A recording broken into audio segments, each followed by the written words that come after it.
আমরা দেখেছি এই বাংলাদেশ থেকে শেখ হাসিনা পালিয়ে যাওয়ার পরে কাদের মন সবচেয়ে বেশি খারাপ হয়েছে। যারা আমার ভাইকে হত্যা করেছে তাদেরকে যদি গ্রেফতার করে দৃষ্টান্তমূলক শাস্তি না দেওয়া হয় তাহলে পুরো বাংলাদেশের এই যে ছাত্র জনতা একসাথে সরকারের বিরুদ্ধে তাদের জায়গা থেকে প্রতিবাদ জানাবে।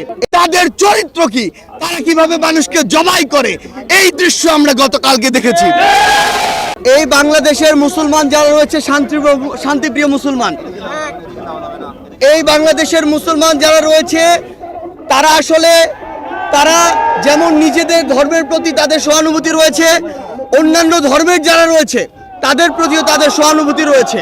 কিন্তু এই সহানুভূতিকে ব্যবহার করে কেউ যদি নিজেদের ওই ভারতে বসা চক্রান্ত, যারা মাসের 30 দিনের 25 দিন দেহটা নিয়ে এই বাংলাদেশে বসে থাকে আর বাকি 5 দিন মনটা নিয়ে ভারতে যায়, সেখানে চক্রান্ত করে এবং সেই চক্রান্তের এক্সিকিউশন এই বাংলাদেশে এসে ঘটায়, সে সকল উগ্রবাদী হিন্দুদেরকে প্রতিহত করার জন্য আমাদের মনে বিন্দুমাত্র সহানুভূতি থাকবে না। আমরা আমাদের জায়গা থেকে স্পষ্ট করে বলতে চাই, আমরা অনেক সহ্য করেছি, আমরা আমাদের জায়গা থেকে সর্বোচ্চ উদারতা দেখিয়েছি। আমরা দেখেছি এই অভ্যুত্থানের পূর্বে কারা কতটুকু এই অভ্যুত্থানকে সমর্থন করেছিল। আমরা দেখেছি এই বাংলাদেশ থেকে শেখ হাসিনা পালিয়ে যাওয়ার পরে কাদের মন সবচেয়ে বেশি খারাপ হয়েছে। আমরা আমাদের জায়গা থেকে স্পষ্ট দেখেছি যখন এই বাংলাদেশে অভ্যুত্থান পরবর্তী সময় একটি অস্থিতিশীল পরিবেশ হওয়ার কথা ছিল, তখন কিভাবে আমাদের এই মাদ্রাসার ভাইরা ওই মন্দিরে গিয়ে পাহারা দিয়েছে, কিভাবে 5ই আগস্ট রাতে সারা রাত ওই মন্দির পাহারা দিয়ে সকালে ফজরের নামাজ তার সামনে রাস্তায় পড়েছে। সেখানে এই সহানুভূতিকে কেউ যদি প্রশ্রয় হিসেবে দেখে, আমরা স্পষ্ট করে বলে দিতে চাই, শুধু অন্তর্বর্তীকালীন সরকার নয়, বৈষম্য বিরোধী ছাত্র আন্দোলন নয়, জাতীয় নাগরিক কমিটি নয়, পুরো বাংলাদেশ একসাথে এ সকল উগ্রপন্থীদেরকে প্রতিহত করবে।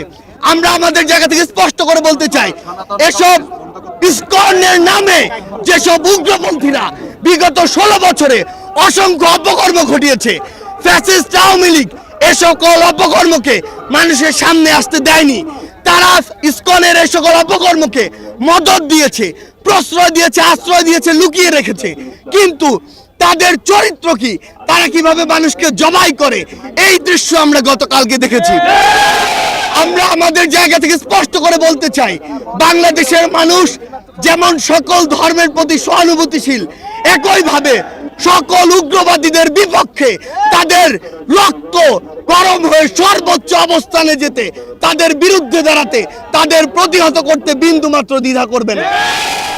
আমরা আমাদের জায়গা থেকে সরকারকে স্পষ্ট করে বলতে চাই, যারা আমার ভাইকে হত্যা করেছে তাদেরকে যদি গ্রেফতার করে দৃষ্টান্তমূলক শাস্তি না দেওয়া হয় তাহলে পুরো বাংলাদেশের এই যে ছাত্র জনতা একসাথে সরকারের বিরুদ্ধে তাদের জায়গা থেকে প্রতিবাদ জানাবে। আমাদের জায়গা থেকে বলে দিতে চাই, যদি এই ক্ষেত্রে দৃষ্টান্তমূলক শাস্তি না হয় তাহলে এটি হবে সরকারের বিচার ব্যবস্থার ক্ষেত্রে অন্যতম একটি ব্যর্থতা।